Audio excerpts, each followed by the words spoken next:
वो त्योहार दोनों ही विद्यार्थी के लिए सबसे ज्यादा महत्वपूर्ण त्योहार। एक 26 जनवरी कॉन्स्टिट्यूशन का अमेंडमेंट आज ही के दिन पूरी तरीके से लागू हुआ था हमारे देश में। अब बिना संविधान, बिना रूल्स रेगुलेशन हमारे कोई भी चीज नहीं चलती है। तो हमारा देश चलाने की बात थी तो आजाद तो जरूर हो गया 1947 में, लेकिन आज ही के दिन हमारा संविधान पूरे देश में लागू हुआ था, जिसको चलाने के लिए नियम कानून होता है ना, क्योंकि हमारा देश छोटा सा है नहीं, अनेक धर्मों का एक धर्म, एक देश है जहाँ सबका संगम है एक साथ। और सबसे बड़ी बात है उसी तरीके से यहाँ पे जब हम आते हैं पढ़ने के लिए ना, तो चाहे हम किस जाति धर्म से हो, हमको कुछ नहीं मालूम, एक विद्यार्थी होता है और एक शिक्षक होता है यहाँ पे।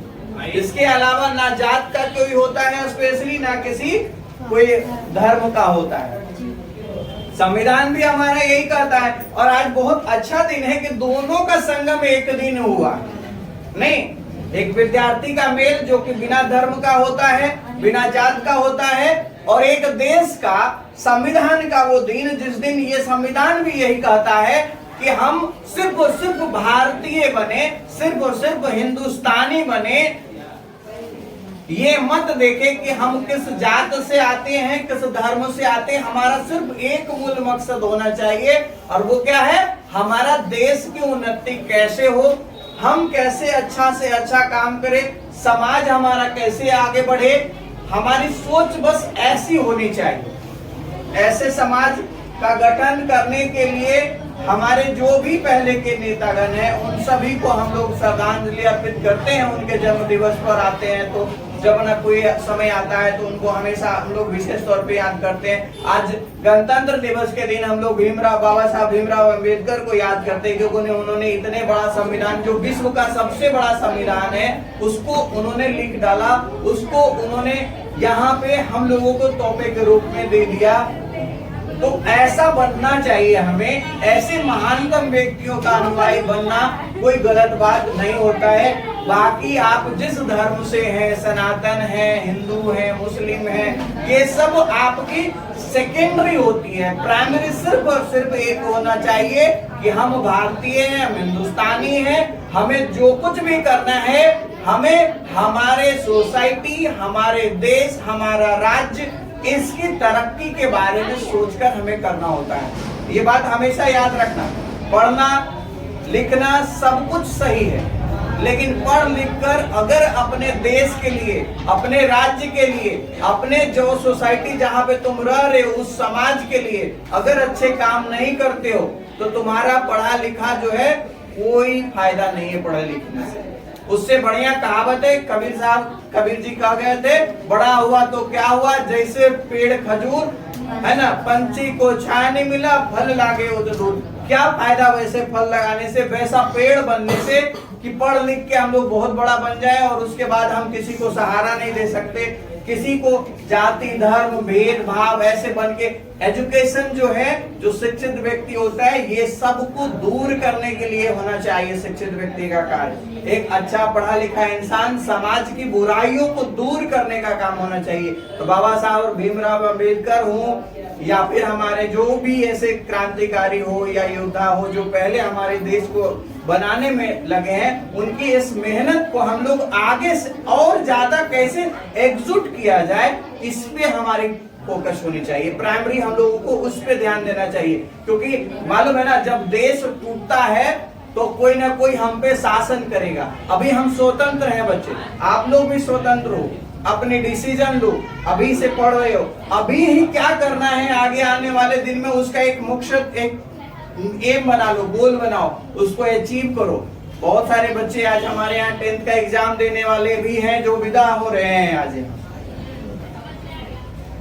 उन लोगों को कहना है बस सिर्फ इतना कि आप सिर्फ 10वीं क्लास के लिए जा रहे हो, वो भी अपनी एग्जाम देने के लिए। ये मत सोचना कि संस्थान से विदा ले लिए हमेशा के लिए, अवनी सर अब आशीर्वाद दे दिए, अब आएंगे तो कभी घुसाएंगे मिलेंगे, ऐसा कुछ नहीं है।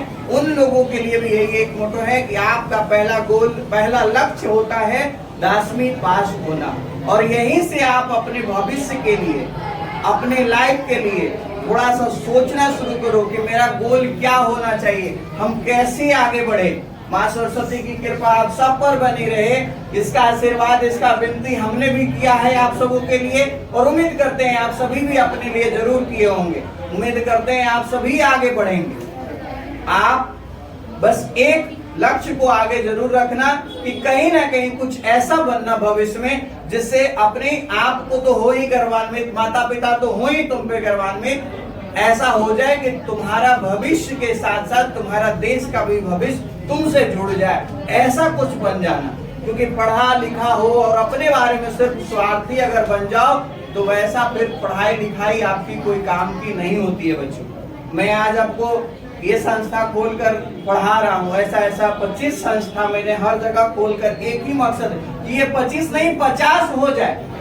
हमारे साथ जितने भी हैं, आज तुम लोग पढ़ लिए हो, कहीं ना कहीं अगर तुम्हें लगता है कि सर हम कुछ अच्छा कर सकते, हमसे सपोर्ट हो सकता है, तो एक बार सपोर्ट मांगना, कोशिश करेंगे कि हम उसमें तुम्हें मदद करें। वो संस्था बढ़ा दो, ज्यादा से ज्यादा लोगों को पढ़ा दो, और पढ़ाने के बाद कहीं ना कहीं वो बेरोजगारी को दूर कर, क्योंकि जब तक लोग पढ़ेगा नहीं, नहीं रोजगार लगेगा और ना ही समाज में एकता है।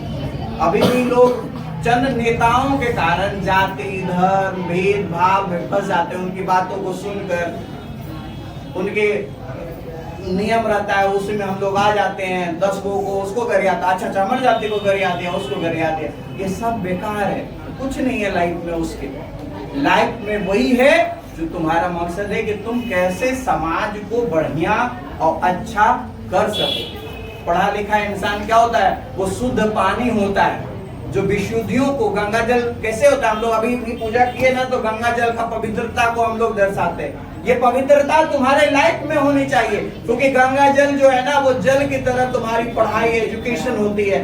तुम ऐसा पढ़ लिख लो कि तुम्हारे अंदर जो कुछ भी बुराई आए ना, तुमसे जो टकरा जाए, वो बुराई भी शुद्ध हो, इतना हो जाए कि वो भी पवित्र कहलाने लगे, वो भी साफ हो जाए। ऐसी एजुकेशन होती है, उसके अलावा और लाइफ में तुम्हारा कोई नहीं है। एजुकेशन यानी शिक्षा ही तुम्हारा लाइफ चेंजर है। वही गोल है, वही मकसद है। बस अच्छा से पढ़ो और बढ़िया करो, मेरा आशीर्वाद।